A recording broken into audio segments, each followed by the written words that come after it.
C'est une décision qui, à mon sens, est conforme à l'état du droit. C'est une décision qui, à mon sens, est véritablement une décision qui sera motivée en droit. Et connaissant la jurisprudence de ce tribunal correctionnel, c'est une décision qui sera véritablement motivée. J'attends les motivations avant de faire des déclarations plus avant. Je me félicite de cette relaxe, évidemment. Quelle était votre défense?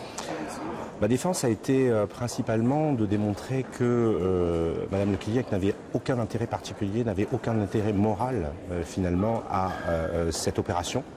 Et que finalement elle l'a voté sans véritablement se rendre compte de la confusion qui a pu après se porter beaucoup plus loin dans le temps, hein, puisque au moment du vote, nous étions en 2014. Ok, on a vu sortir là beaucoup d'émotions. Oui, beaucoup d'émotions, hein. Ça a été quand même une épreuve quand même très difficile pour elle. Hein. Elle a été mise à l'index par évidemment l'opposition municipale, hein, qui a été, j'allais dire, le principal artisan de cette procédure.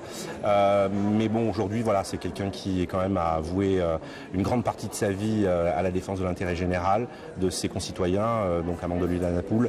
Et c'est quelqu'un qui ne méritait pas de partir par la petite porte, qui ne méritait pas de partir sous l'opprobre.